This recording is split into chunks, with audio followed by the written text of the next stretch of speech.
All right, let's get started. Thank you all for being here. We have a really cool event today on plot and plotting. Our two workshop leaders are Brendon Phipps and Dyani Sabin, and we've got some really cool stuff I know coming up here that I personally am extremely excited about. So the first part of all of this is going to be a introduction from our workshop leaders and a talk by them about the subject of plot. And then they'll follow that up with a lead into a writing segment where we all get to actually write and do what the workshop is about based on prompts that they provide. And we'll all come back here and we'll have a moment to share a very short line of our own work if we'd like to. No pressure, but if we'd like to, we can. And then also a Q&A segment for our workshop leaders and a little community discussion if anybody has anything else they want to say. All right, without any further ado, I will hand it off to our workshop leaders for today. Take it away, guys. Cool. Thanks, Odin. So like he said, I am Brendon Phipps. I first got into writing as an actor, actually. I was acting for many years and growing tired of the lack of things available to me.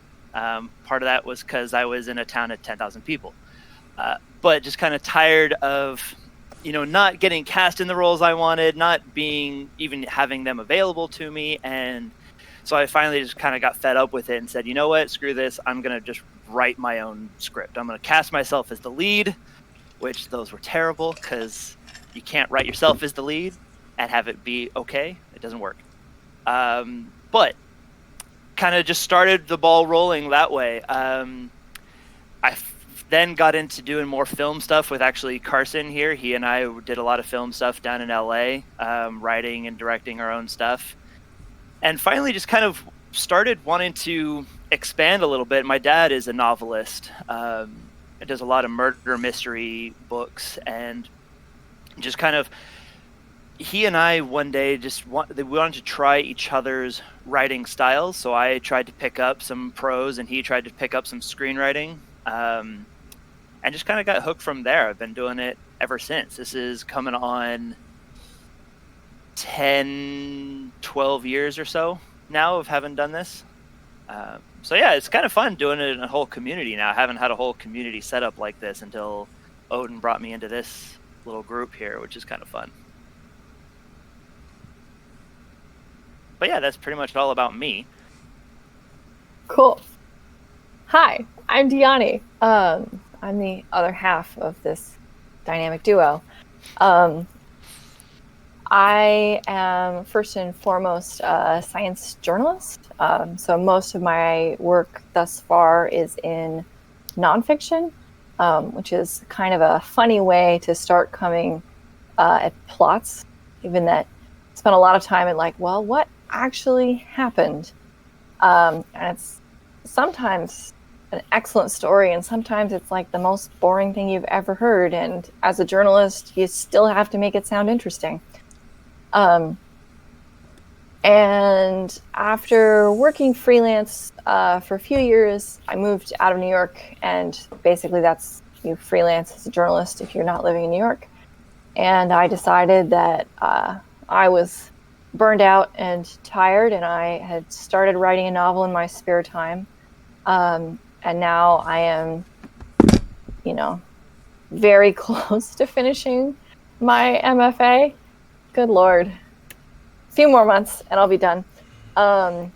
And have now, I don't know, what is my writing journey? It's more like 5 years, but only like the last 2 have been very solidly focused on fiction. And it's been a good time. So, Brendon, tell me about your plot model. So, how do you do it? My plot model, I focus a lot on fantasy and science fiction and, adventuring. And so my plot model really focuses on a string of events. The characters are just kind of there to experience that. And so where I first start is just coming up with 3 major events.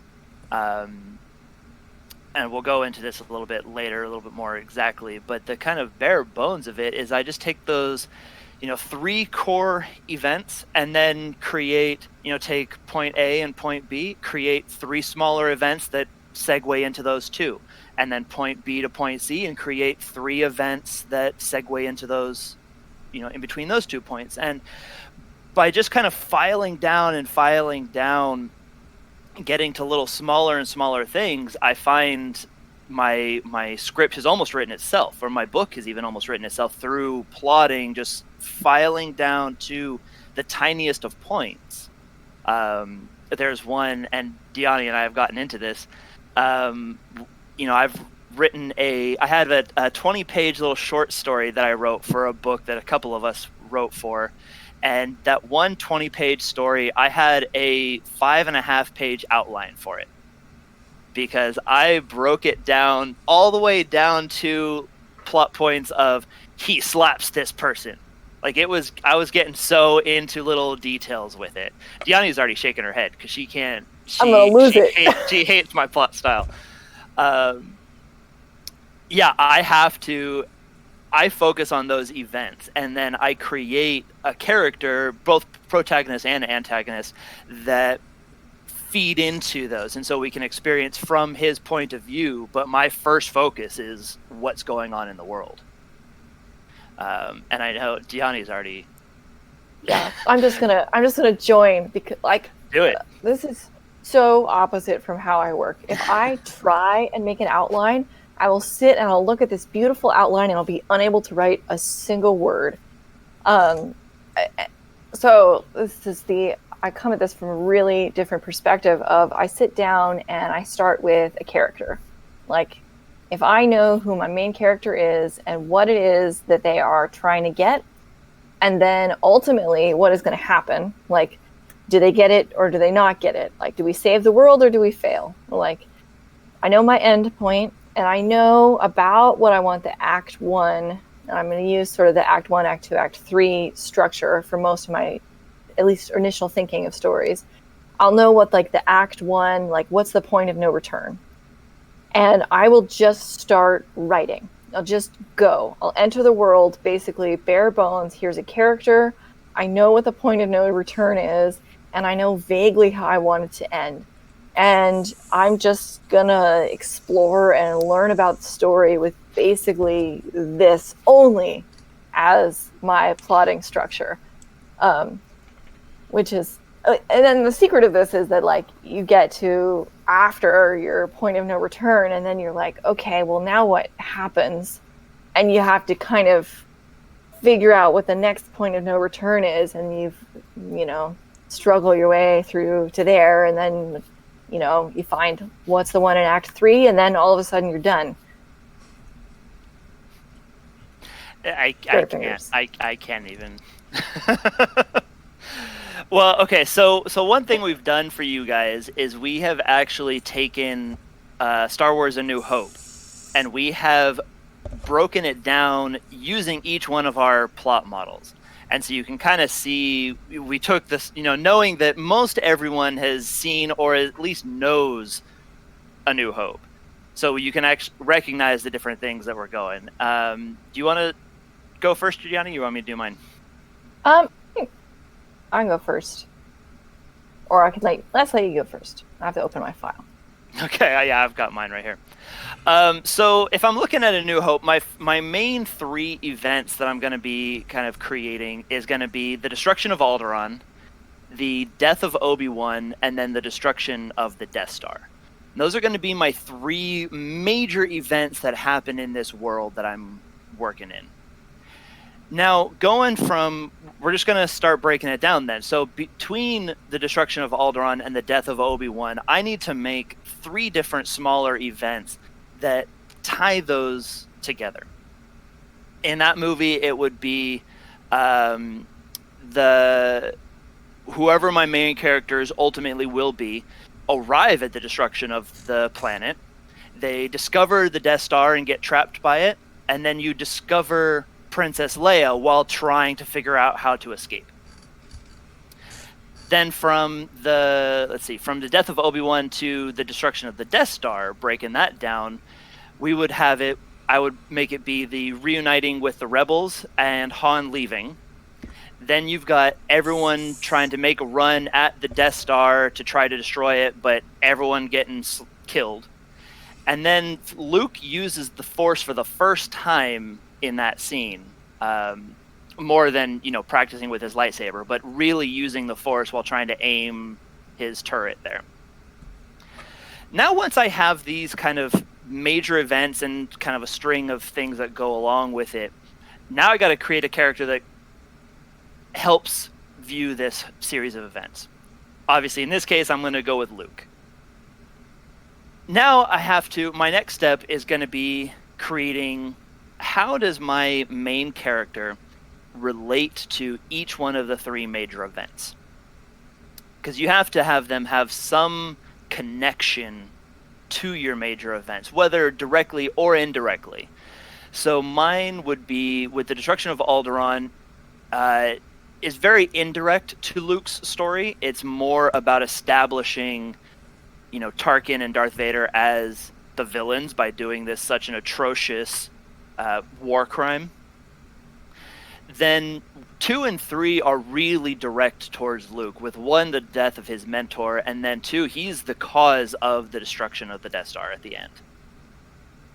Now, knowing that I have a protagonist going through all of this, I'm going to flip that now and look at who is my antagonist and what are they trying to get out of all of this. And I do the exact same process. I go back through, how do they relate to each one of the three? And looking at the first one, he was very much the cause. I know Tarkin was the one who actually commanded the firing shot, but Vader was very much the one kind of bringing the story together, bringing Leia into it, making her give up the location, bringing that whole scene together. Then in killing Obi-Wan, he is the one killing him, and it's very symbolic of killing both his and Luke's mentor. So in that, even without knowing Vader is Luke's father yet, we've already have these two guys being connected through the death of both of their mentors. And then the last one is him fighting to protect the Death Star, because if you recall, he doesn't just sit around and hang out and wait for something good to happen, but he actually gets into a TIE fighter and flies out. Lastly, my 2 last steps here is what brings the character into this string of events and what brings the characters out. For mine, the 3 events that bring them in would be the purchase of the droids, Luke's introduction to Obi-Wan, and the death of Owen and Beru. Would be my 3 kind of key points to hit on in Luke's story that would bring him into this string of events that I've created. And then with any good story, you can't just, unless you want to purposely do a cliffhanger, can't just say, oh, it's over now. So my kind of segue to the end would be purposely showing Darth Vader getting in his TIE fighter, getting thrown safely away from the destruction, implying that he is still alive. Then you've got everyone coming back and celebrating. Han came back and helped everyone. We're happy about that. And then you've closed out with the award ceremony, really bringing all of these characters finally together.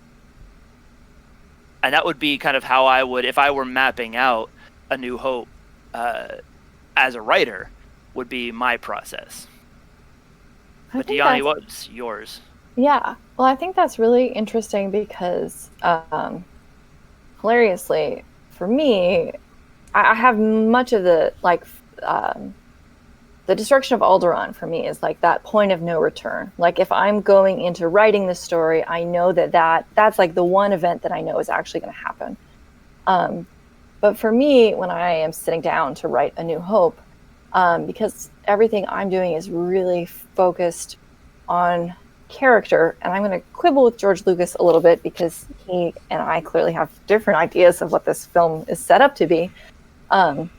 But the main character is Leia. Leia is the first character who's making active choices that we're introduced to, right? And this is also a little bit of a difference between film and novels. In a film, you're able to start like in the middle of the action, get the audience's interest, and then move on. And in a novel, you're going to start with whoever your main character is, for the most part, unless you're writing a prologue, and that's kind of its own deal.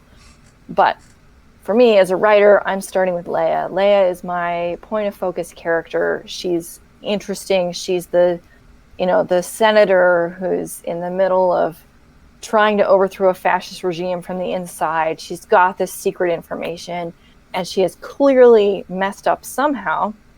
We're ignoring the fact that Rogue One exists. She's messed up somehow, and I love Rogue One. It doesn't make sense in this system. But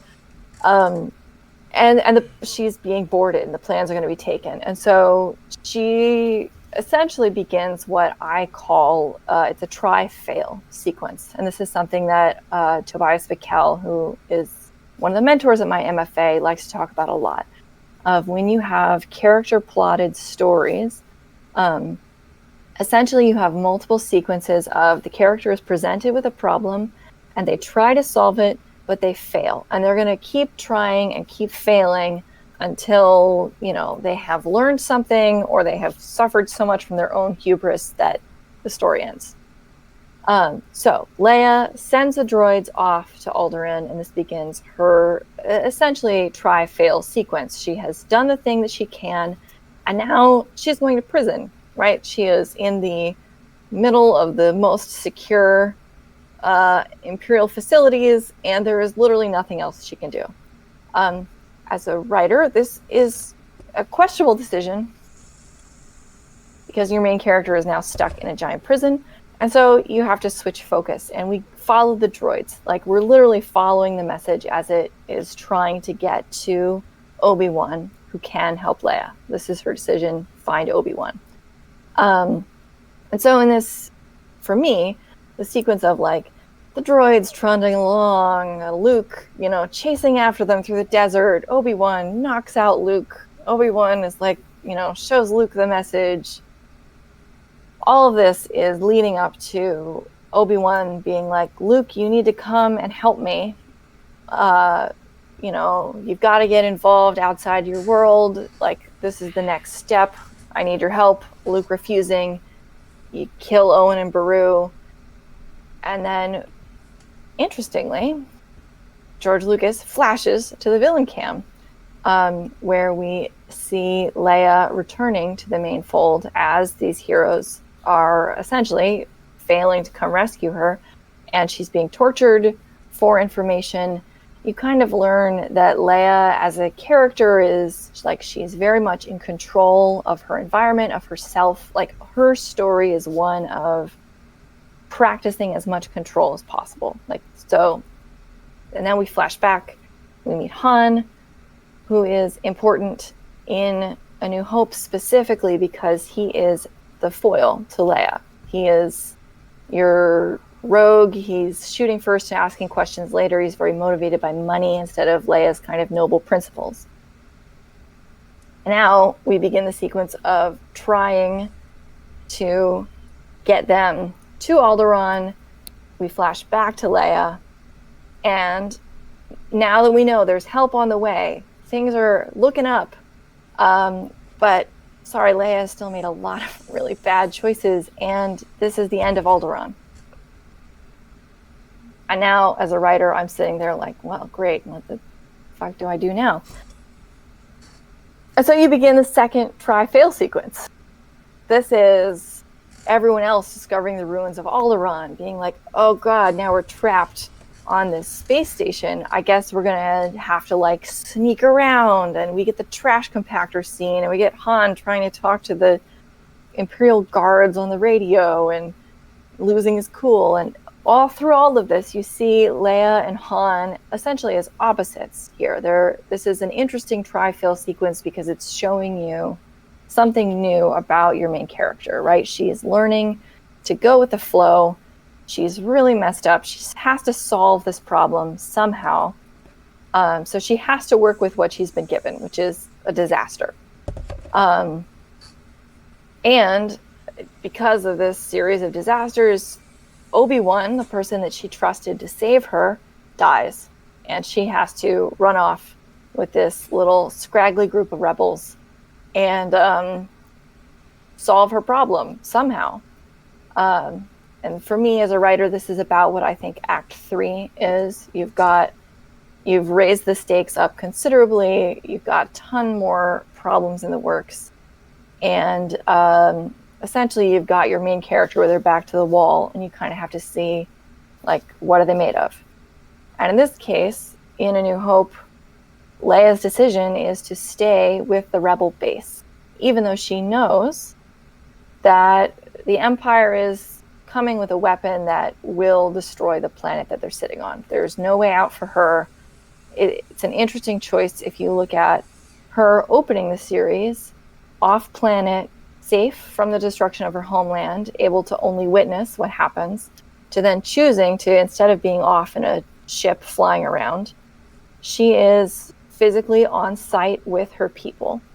And as Luke is, like, turning off his navigating computer and Han is going off to who knows where, she is just going with the flow. This is what she's been given, and these are the, this is the hand she's been dealt, and she's dealing with it. And then because this is a happy story, of course, Luke learns to use the Force, Han comes back, everyone is happy except that Darth Vader has miraculously escaped, and that the story continues. And to be fair, you can map this story with Luke. It is technically Luke's story, but I think it's a little boring. So. Well, looking at kind of our two plot styles, something actually just occurred to me. As much as you and I have discussed this in the past, one thing kind of occurred to me right now. I like having a lot of control over my stories. I like knowing where it's going to go, who's going to be where, especially something in a mystery. I like knowing who did what and where and how, but it doesn't allow a lot of kind of improvisational character growth. One benefit to your style is, getting to that scene and just kind of like, all right, Leia's in a prison. Somehow we're going to get her out. You know what? Sure, they'll grab some stormtrooper outfits. We'll totally go with that. And just kind of work with it and flow with it. I would have sat for, an hour sitting there planning it out, plotting it in my head, going, how can we get these guys over there? How can we get this out? And that's just a little bit of my kind of OCD of needing to control the story and control where everything goes in that. Well, and it's interesting because if I did sit down to try and plot it out, I would block myself, right? It's actually part of the experience of discovering what happens next is what's driving my writing in many ways. I like to find the world literally on the page instead of having some kind of external series of outline points that I'm trying to meet. I know I've mentioned this to you, but the novel that I wrote for my MFA, it's a mystery novel, essentially. And I just sort of wrote the first act very loosey-goosey, not knowing anything about the mystery. I didn't know, who was where was my missing person? Who was the murderer? I know. You wanted me to flip my computer when you're telling me this. How do you not know who the murderer is in a murder mystery? I don't understand. I can't comprehend. Right. Well, so then I got to the end of Act 1 and I was like, well, shit. I don't know what I'm doing. And I actually did have to sit down and outline it, figure out, okay, who's the murderer? What's going on? And as I sat there looking at my outline, I couldn't write another word for a month until I had literally forgotten the details of the outline I had written down, except for I have about a 3-word little description, Fee finds murder weapon is one of the things. And once I could sit down and be like, wait, what is the murder weapon? I was like, oh, thank God, I'm golden again. I can write. Because it's that exploration. And I certainly did need to take that time to sit and actually, figure out some of the mystery. But even I didn't know some of the things that I knew in the third act until I got to them. And I was like, oh, that's why he did that. Wow. Who, just kind of as to a general question, I realize you guys are all muted as I'm asking a question. This is a little counterintuitive. But who out there has done a NaNoWriMo project? Or even knows what NaNoWriMo is? Am I losing people? So NaNoWriMo, for those, and we've got a couple of icons here, so I can't see your reactions, but NaNoWriMo is the National Novel Writing Month. And someone mystical decided that November is the month that we write novels. And so they run a challenge, and it's not any kind of you win money or any kind of, a race against other people. It's more of a competition against yourself. But the goal is to write a 50,000 word novel in a single month, which is a tall order. It's not one that I've done it once. I've succeeded in that case once. I did have one writing teacher who made a good point, though, that she dislikes the nano process of saying that you succeed if you make that 50,000 word goal and otherwise you fail. When realistically, if you write a 35,000 word novel, you still wrote a novel in a month. Any way you look at that, you still wrote a novel in a month.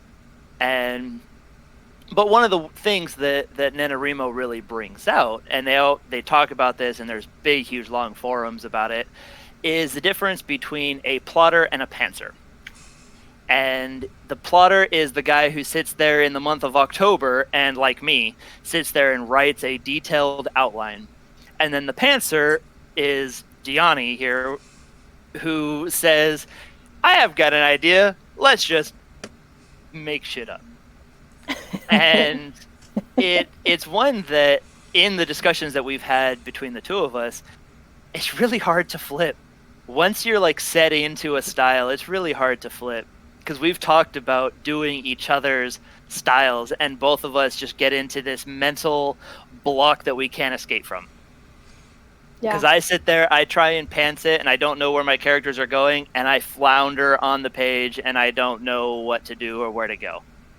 And then Dyani goes and gets blocked by an outline. So it's one that there is no one final rule for plotting. There is nothing that I can say to anyone as a writer, even if they're brand new, if they're experienced, it doesn't matter. If there's not something that I can say, here's what you do, here's how you fix it. Because little things are going to work very differently for everybody. And even if, you can use my style of following the string of events, but still kind of go with the pantser style and making it up as you go, but being a very event-driven story. And that's fine too. Or you can look at both of our styles and be like, both of you guys don't have any idea what you're talking about. I'm going to take that from his and that from hers and make your own style, and that's fine. It really comes down to what really works for you guys. Yeah, writer, know thyself. And hilariously, one of the things that we talked about is actually, I made a graph. I don't know if you can see my graph. I don't. But you do have the graph. I have it here. So along one axis, we've got plotter and pantser. You can see Brendon is over here, and I am all the way at the other corner. The other axis is what's driving your story, character or event. So you can see that Brendon and I are actually diagonally, probably the most opposed in this sort of idea of are you using characters to drive your story, or are you using events to drive your story? And are you more of a plotting out kind of person, or are you more of a, I have 3 events in mind, I kind of know the world, and I'm just going to go. And I think really the key is trying some stuff out yourself. Which I think, unless you have other thoughts, Brendon, this may be a moment. No, I was trying to upload your chart here into the thing, and it's showing some very strange icon. I don't know what's going on. I will upload the chart. I think, if I can find it. But, I shared it too. Put it. Julia, are you here? Can you hear me? There's a message. Oh, okay. Hi, Julia. Sorry, I cut out. I thought I was here. I am live. I am not a cat. Right. Okay, You are not a cat filter. Not a cat filter. Okay. So, I've uploaded the little graph for you all to look at your convenience. Now, we have made 2 different styles of plot prompts. With the idea that maybe one of our methods sounds more like you, that you want to give it a try now, and you'll have the other one to try later.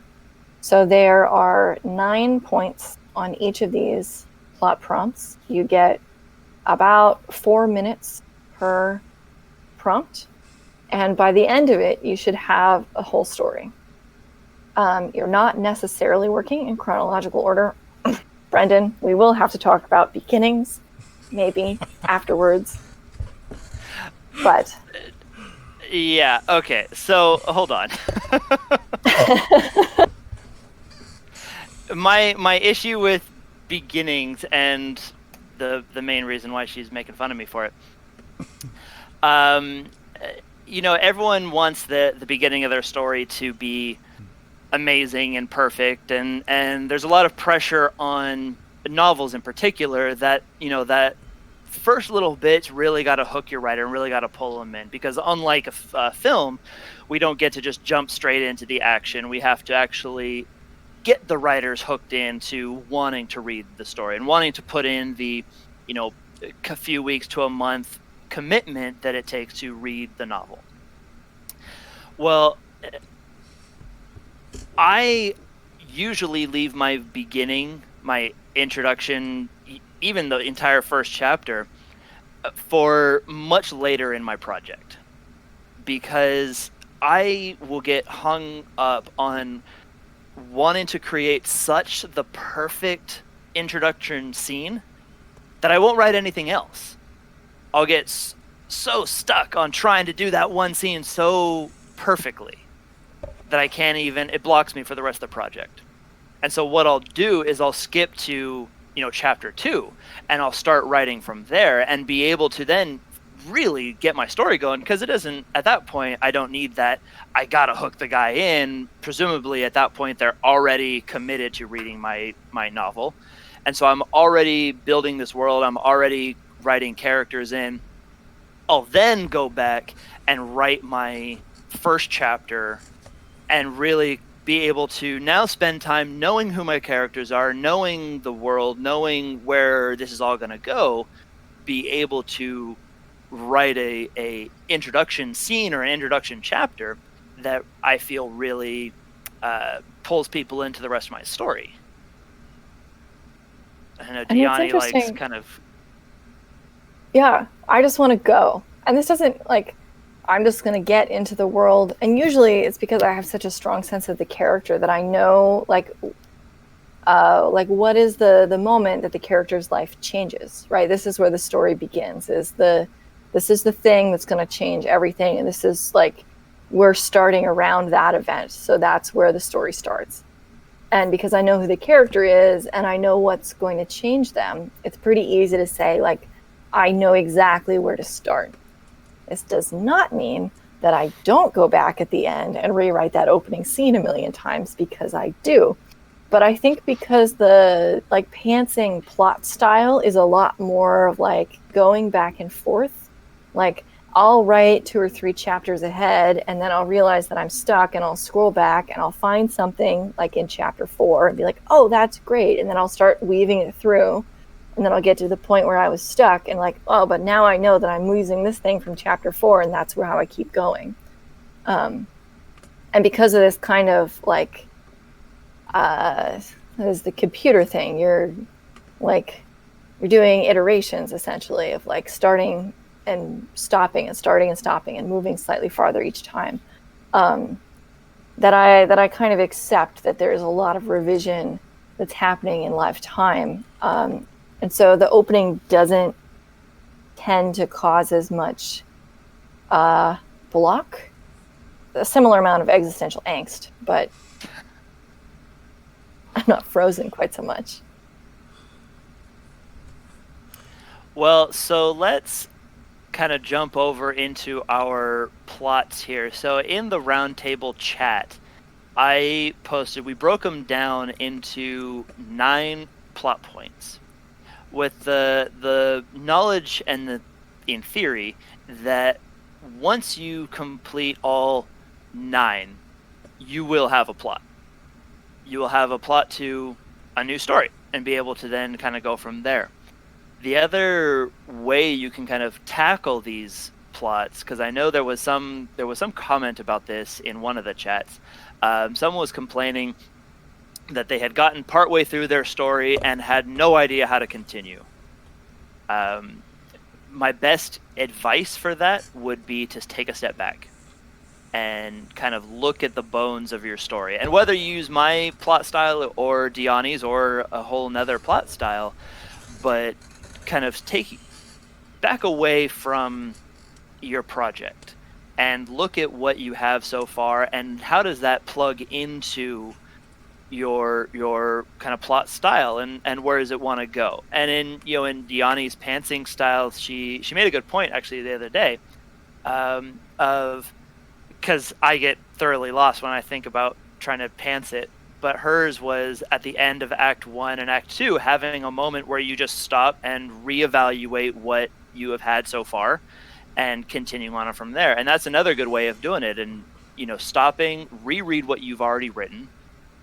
What do you have? What do you need to go? Where do you need to take these characters? And build off from there. I don't know if we have the person who was complaining about that in this group or not, but who knows? We shall see. Okay, so choose a method, or decide you're going to do your own blended method, and we're going to set run a clock make it chime every 4 minutes. How do we? Yeah, I would say do that. I would say kind of do your best to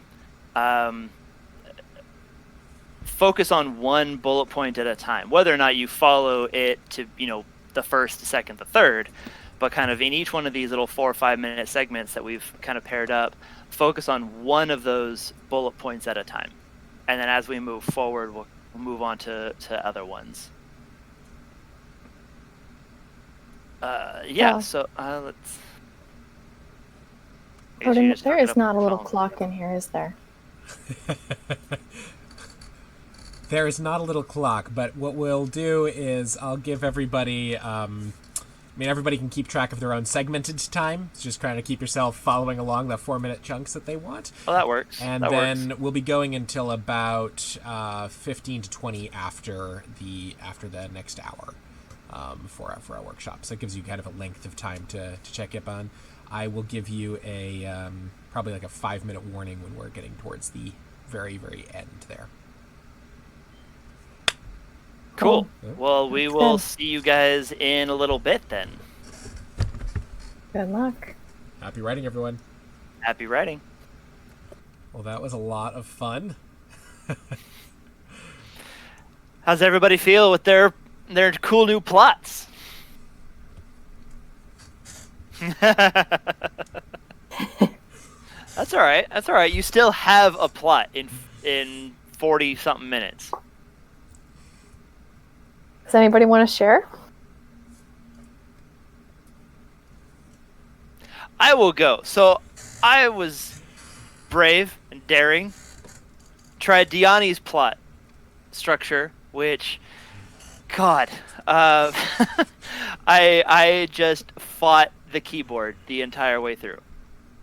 However, I've got a story of a guy, an old man who's dying in his bed, and estate auctioneers are going through all of his stuff in the house to try to figure out, what could be sold to settle his debts and things like that. And a couple of characters show up to help, like, hey, you know what? Let's get out of here. And they go off on their adventure trying to heal his relationship with his son. And he finally accepts, he's like, well, I'm accepting my fate. I'm going to go back and die. And in that final repose, revealing that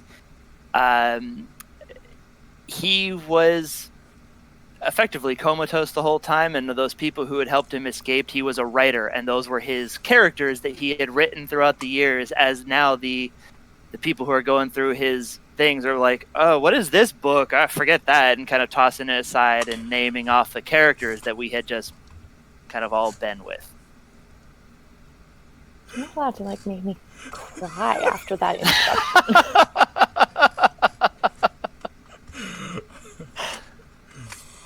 All I can hope is that I slowly go crazy in the mind, surrounded by my own creations. Surrounded by your own characters, right? I mean, that's not a bad way to go. Oh, it's you, Spider-Man, but you have 8 arms instead of just the 4. No, wait. I can't imagine that there are many substances.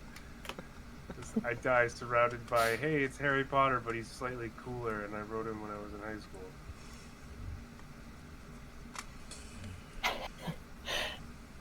I'll go because I've started. I did Brendon, and mine was 3 major events. I said a fail. I wanted to do something kind of like a failure story. That was kind of what I decided to do. Was each point they failed, kind of taking a bit of Dyani's also, and so it was there. I did a space theme because it's just where my mind went, and so I did a sabotage aboard a messenger ship containing critical information, which leads to a large, noble family losing a battle badly and having to retreat, and then in a horrible coup in this retreat, someone else grabs power from this noble family who is not inherently noble. Or rather, is going to clearly use it for their own means. The 3 things that I did the 3 breakdown things. I did the large-scale rally from available forces within a broadcast fails, and then a group of crappier ships assembles to fight a giant armada, and they think they're going to lose, so they do a desperate plan, which the main character takes part in, which also fails, but leads into another big fight scene, which could be cool, but that's gonna fail too. I like this theme of they fail and then they just keep failing. And then they go on to that military flagship, and a coup is undertaken, and the last person who's being guarded by the main character dies, and they jettison themselves off into space because they failed. And there's something maybe a little, and I was coming up with little motivations and stuff, and I was like, oh, it'd be funny if there's at the end of it they sort of just jettison off into space looking for some abstract death for some sort of justice, and that was where I kind of left it off. That's a plot. Did anybody write a happy story? What are those? We Lucas. don't believe in happy stories. Happy? It's not entirely happy, but I guess vaguely. That being said, I tried Danny's method as well, and I had the issue where it gave me, I think, a good back and forth as the story progressed, but it feels like I've started a big story instead of written a little story or planned a little. That's a personal problem, I admit, but it might have be an effect of pantsing as well. Where basically it's this big siege on a city, this sort of mid early Renaissance period with a bit of magic. And this guy, my 2 point, am I cutting out? Yeah. That's pretty common for me too. Okay. There's like a janissary, like child soldier guy who's like, I'm sick of fighting. These commanders just going to throw my life away. I want out of here. And he plans this elaborate escape, but then there's like this important political prisoner that shows up, complicates things because he's assigned to guard them, and he can no longer get away as easily. So he ends up siding with this political prisoner in order to escape, and they manage to get away. But as it turns out, it's more complicated than I can bullet. But basically, they end up with this sort of magic bullshit happening, where they have escaped on accident with a cargo of prisoners that are like magically powered and are going to be sacrificed to make a bunch of magical weapons to end the siege. So he's like, well, I could stay here and just die, and then get away, or I can sort of, decide to fight with these people, with these sort of underdog rebels, and fight my own army, and maybe end the war in a more finite capacity. And so at the end of the story, he's like, I for these people in order to end the violence instead of just running away. And that's where it left off, which feels to me like a big part of it. It does. That feels like it segues into something big and grand there. Yeah, I like it. It's more complicated. Is a very it's a feature of the pantsing method, I think. Suddenly, you have a whole truck full of magic prisoners, and you got to figure out what you're doing with them. Hey, wait a minute. Yeah. Jill. Yeah, do it.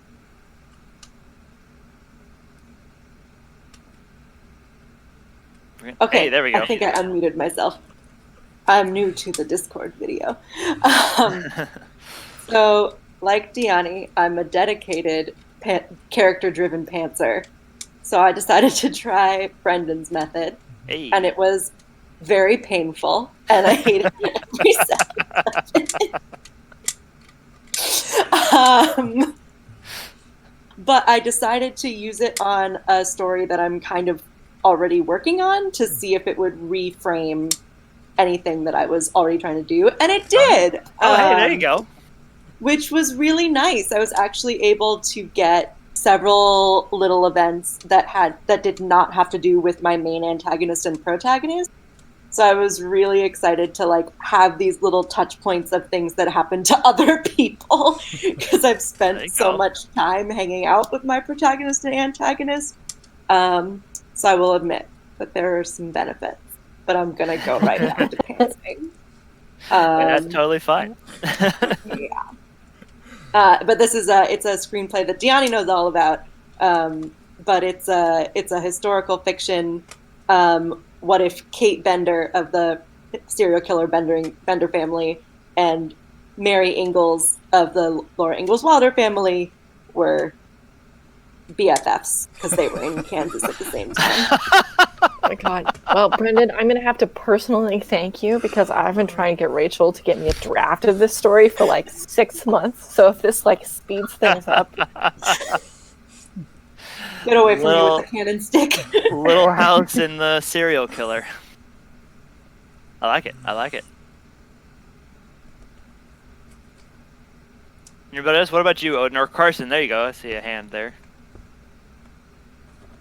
I can do mine. I did Dyani's version as well. So mine centered around Gracie, who was a 6-year-old girl who feels like her family isn't complete and she wants a little sister. So she goes to her mom to try to convince her to give her a little sister, and the dad shows up, who is the antagonist in this story. And she views the mom is responsible for all the girls in the family, and the dad is responsible for all the boys because she's a 6-year-old girl. So when dad's not around, she tries to impress her mom by showing her how great it would be to have another little girl around. And her mom kind of tells her, that's not really how it works. It's a little more like you don't really know what's in the present you're getting, that type of thing. And that's something new to Gracie, the little girl.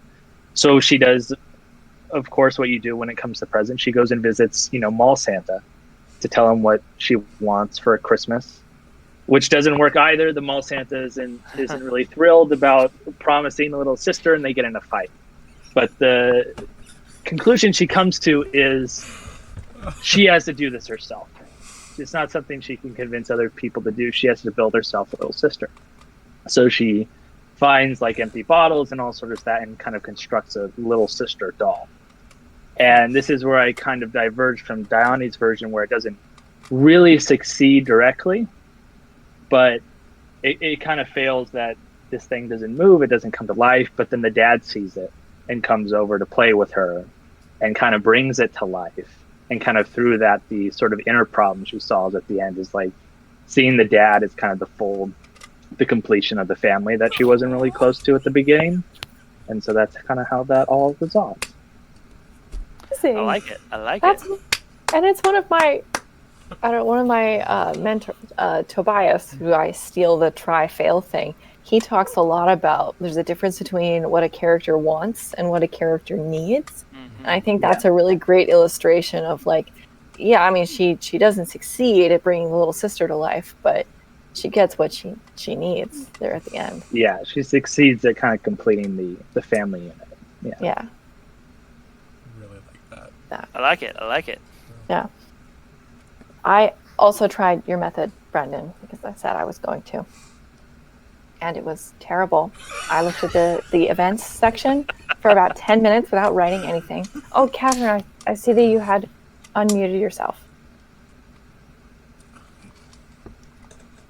Okay. I had to get to step 4 and create a character and then go and create my events before I could get my story.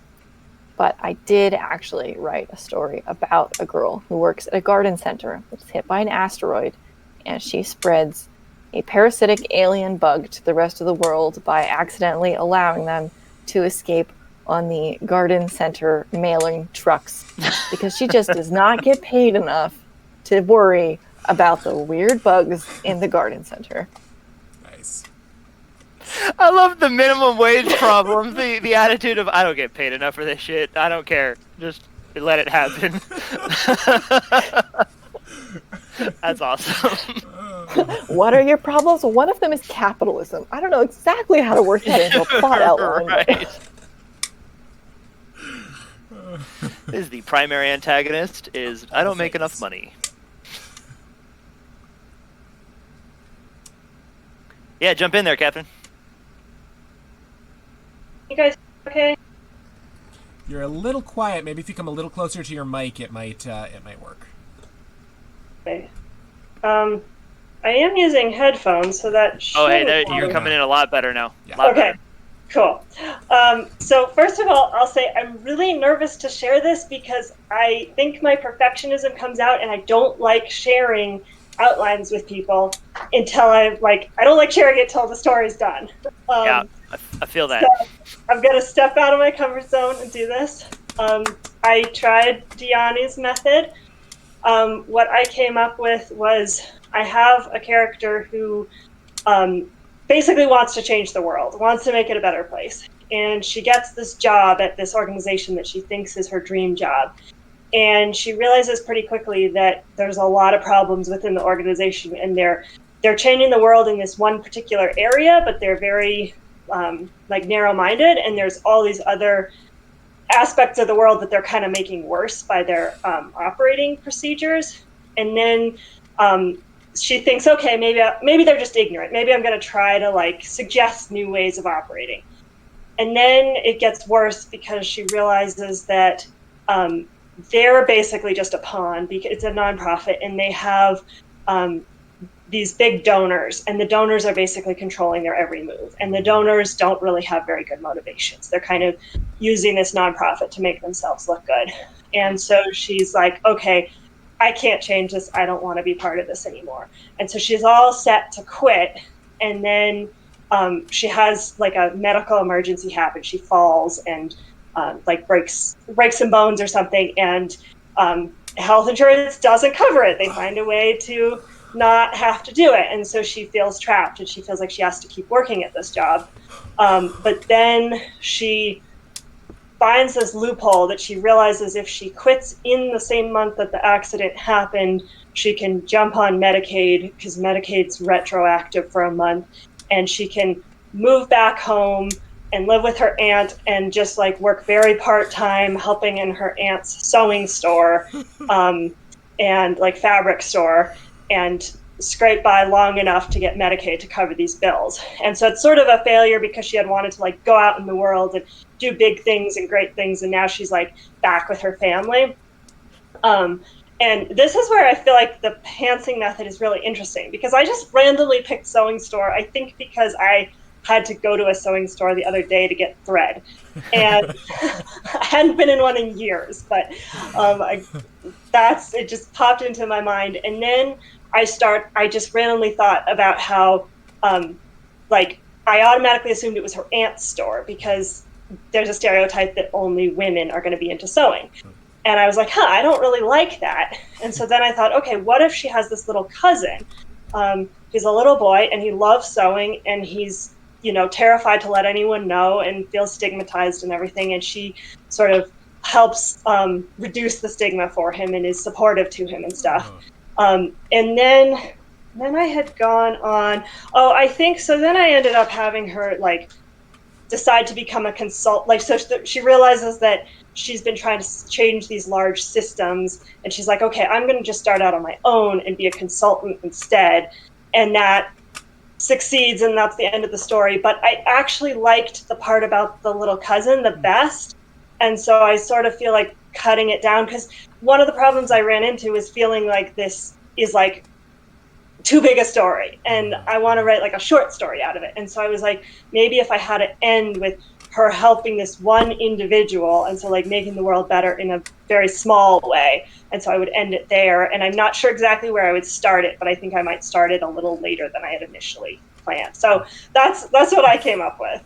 I like it. I like it a lot. That. Yeah. I also love the capitalism as a plot problem is coming up again. I was like, yes. Thinking that when you were talking about that. And I think it's so cool. I agree that one of the things about pantsing that is like a blessing and a curse is you do end up falling on like your first idea sometimes, which isn't always the best. Like you do have to be aware of like the stereotypes that you kind of inadvertently come across because you're not spending a lot of time outlining and thinking things ahead. And so there's definitely a revision process, both like while you're actually writing and then when you go back the next time to say like, okay, so this was my first idea that got me to the end. Is it actually the best idea? Is it what I want to say? Does it serve the story? I think you've got a lot of really great material to kind of uncover there. One I kind of find with that too is you've got that first idea that really spurs along the story, and then as you get to the end and you kind of circle back to that first cause, a lot of times that has evolved. And it's not just about capitalism or about whatever that initial issue was that you had in your head of, I want to write this type of story. I want to write a story about aliens coming to a garden center. And by the time you get to the end and you kind of circle back, you're like, okay, hold on. This was actually the aliens were just kind of the plot that helped move it forward, but it wasn't really about them. It was about, this other aspect of it. And so it can help you get moving, but I always kind of see it, you circle back to it and you're like, actually, it's not what I started out with, but that's okay.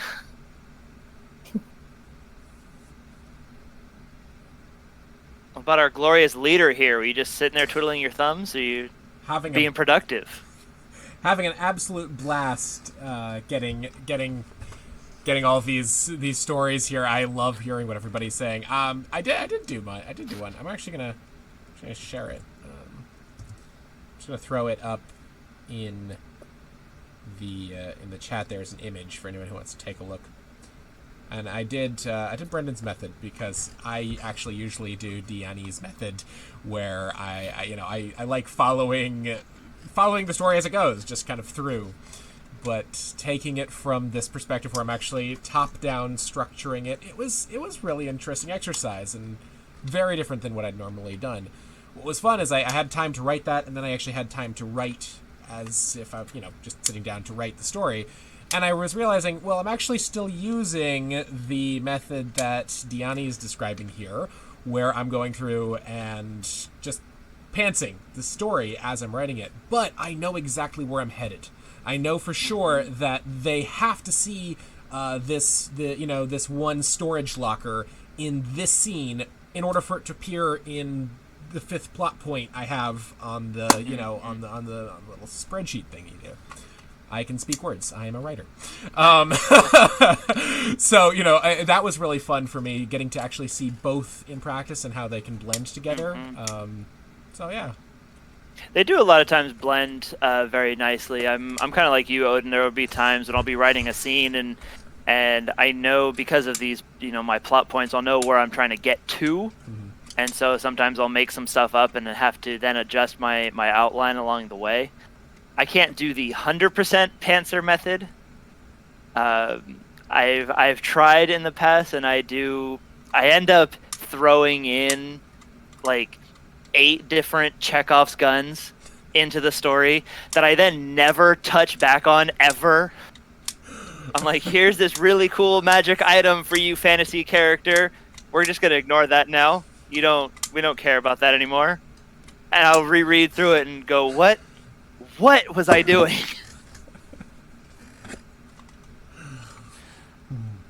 Well, it's funny because one of the things when I realized that I was a pantser when I watched this lecture that V.E. Schwab gave on something called the story corpse, which is one of my very favorite metaphors that she talks about of like building a story, literally like you're building a body from the ground up. And so she'll go through and list like the 300 scenes or something that she has in her head for a story. And those are like the bones. And she'll literally like splice them all together, and she'll come up with 30 or 40 like literal prompts and just put them at the beginning of every chapter. And she'll just like she'll literally flesh out the prompt that she's written for herself from her scene and like flesh out the body. And then her revision process is going back, and she calls it like putting on skin, like connecting everything. And then she does a final, like making it pretty, like putting on the makeup and doing the hair of like her corpse, literally, to make the language pretty at the end. Disturbing. And it's one of the most like beautiful, incredible metaphors I've ever heard. And as I sat there listening to her talk about it, I was like, I could never do it like that. I think I would just feel so confined. But she talks about like if she doesn't know where she's going, literally like scene by scene, she just gets lost in her own world. And she talks a lot about her own anxieties as a writer in that way. But I think that there's a lot of blending between different methods because, after I have my first act, like sit down, check in, what the fuck am I doing moment, I do have like the vaguestness of an outline that, when I get to a chapter that I don't know what's next, I can look at like the little 1-sentence thing I've left for myself. Which is like deliberately very sparse because I know that I need give myself as little information as possible to keep moving.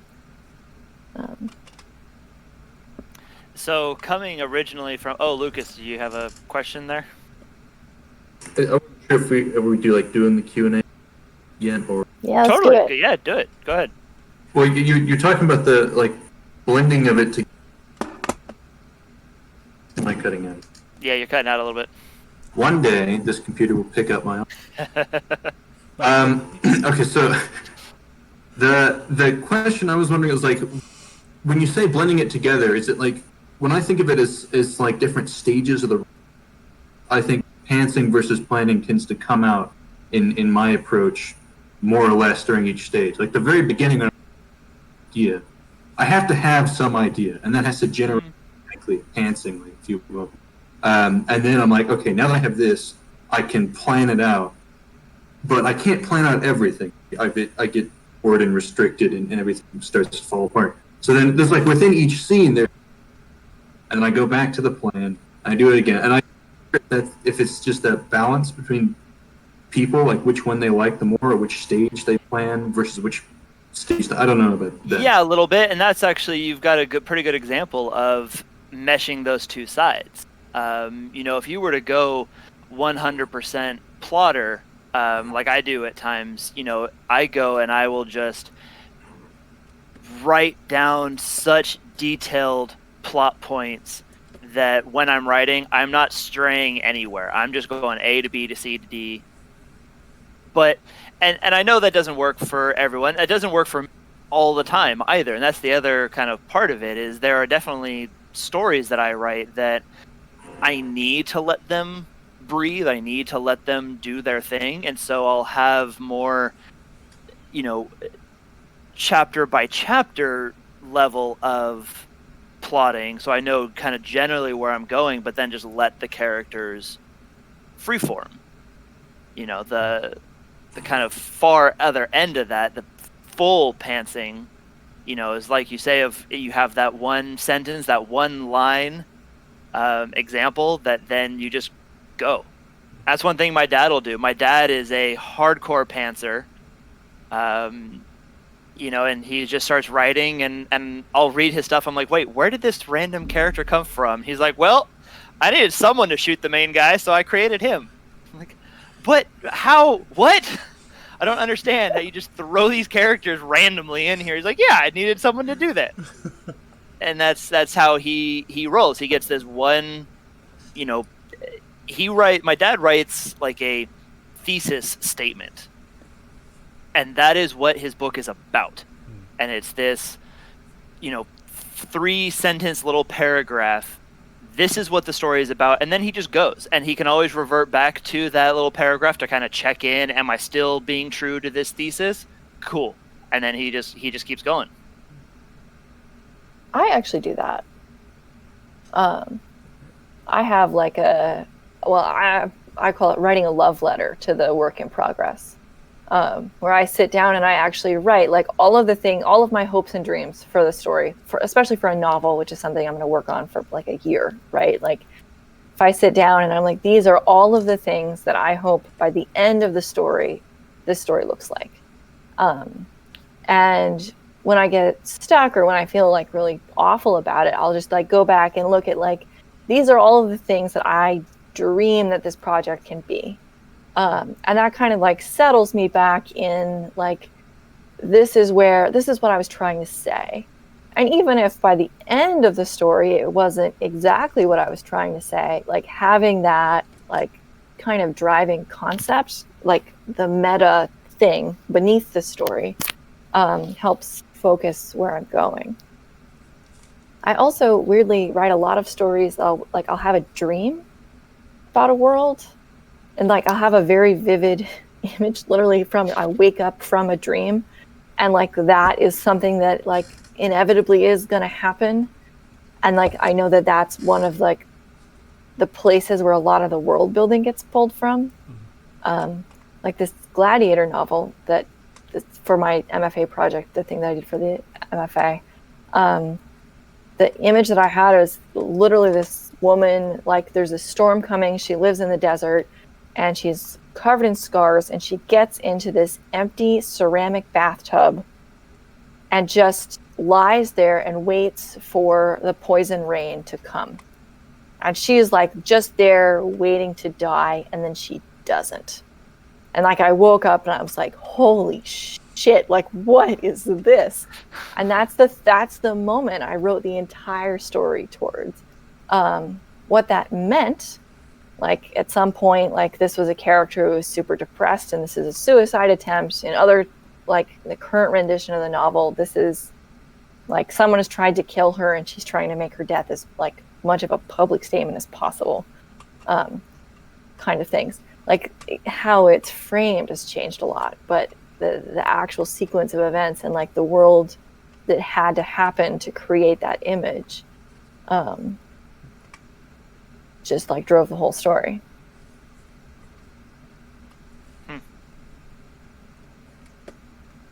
That's really cool. I love hearing from people the experience of actually drawing that viscerally from something like a dream and then finding a way to build that in. I love hearing too that you're building towards that moment and the story could change, but that image itself needed to be there. And so changing the story around an image is almost a whole another form of plot construction in its own way.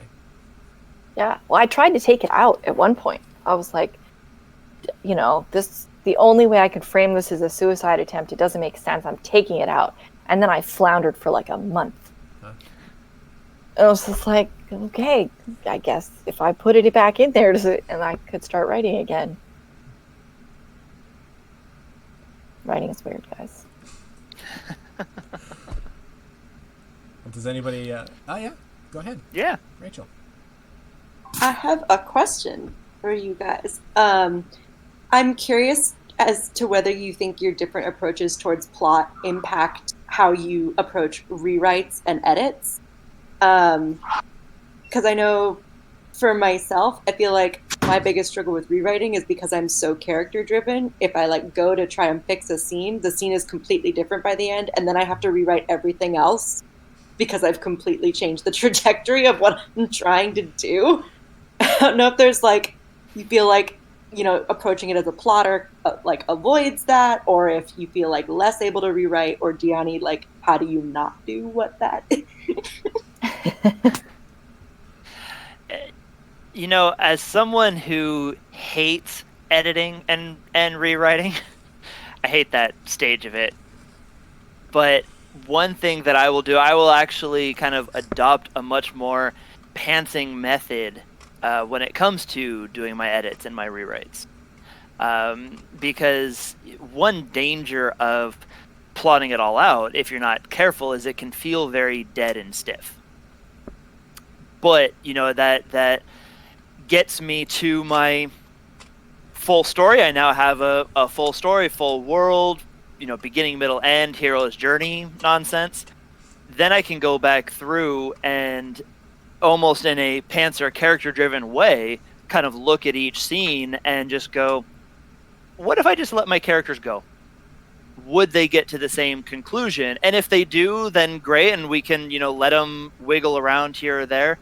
And if they don't, then sometimes I do have to change around my whole story. There have been times that I've completely flipped everything around. There have been times when I have just kind of changed a character's arc, so the story will stay the same, but the reason why they get to the end game is for a completely different reason. But yeah, I usually take a very character-driven way of looking at the rewrite, just to kind of see if my characters would still do the things if I let them go free as if I had planned it out. Well, interestingly, I have to plot my rewrites. This is the one point where I really do get heavily plotted. Once the thing is there and it's living and breathing, the characters are on the page. I know, this is the literal, you have to go right, so that, because Rachel, I have done the thing where I sit down and I'm like, this is, weird and bad, and the characters aren't, and I'm just going to start from the beginning with and make a different choice. And then I literally wrote the book again, but different. And it was still not working. And so I went back and I did not learn anything from the first thing. And I did it a third time, again, still bad, but it was different. And so what I learned from that was that I have to approach revision literally with a bullet point plan. I have to go through and I have to map okay, so this is my main character. This is these are the choices that they make. These are the consequences. These are how it all comes out. These are the things this is your antagonist. This is what they're doing. This is the underlying logic. Do they line up? These are the important plot points. I spent a lot of time looking at the Save the Cat beat sheets. A lot of these very structured methods of plots of what do you do if you have a 3-act plot and you want to put your climax at a certain point and your midpoint and your the 11th hour, dark night of the soul point. And I'll like kind of map it out actually on the physical manuscript, looking at number of words and where the chapters are, and say like, okay, when I go into my revision, I know that I am intentionally trying to get, like, I'm cutting down 300 words from here so that I get to this part of the story a little faster, which gives me a little bit more time to expand on like some villain motivation here that's missing, because otherwise I'll lose my mind. It helps too, the style that you're writing in. If I were doing, for instance, my dad is writing a Civil War historical novel right now, a historical fiction novel right now, and if I were to be writing that, I would take a much more character-driven, pantser way of doing that. And part of that is because, we all kind of have a innate knowledge in our head from years of schooling of, maybe not the Civil War, because that was a long time ago, but, different wars throughout time, we kind of know generally the events that happened. And so by already having that kind of ingrained in your head, it gives me the freedom to just be like, okay, characters, go, do what you want to do. Let's see what happens. And going through and knowing that even if I don't have anything to do with, the battles of Gettysburg, I know that that's going to happen somewhere near the end of this book. I know that that's eventually where these characters are going to get. And so I'm fine with letting them just go free. But in something that I'm fully creating the whole new world, in something like a fantasy or a sci-fi novel, I go full Tolkien with it. I write those side stories about the little minor characters and this location, that this city, now you get a whole little mini novella about the history of that city. And I go all in with that because I need to have all of those events and all of that kind of history in my mind to then see where these characters are going to go. Well, we've got a couple more minutes here if anybody has any final questions that they want to ask our workshop leaders. Catherine. Yeah. So my question, I have trouble coming up with plots quickly because I constantly find problems with them. I'm like, well, this can't happen because this isn't realistic, or this won't puzzle together with this in the right way. Do you have any tips for getting past that? I have literally killed people, like, in my novels with, like, series of I like poisons. that we addended that in your novels. I know. I'm glad we put that little addendum on the end of that sentence here. I have murdered people over bad plots. No, I've just gone with the ridiculous thing.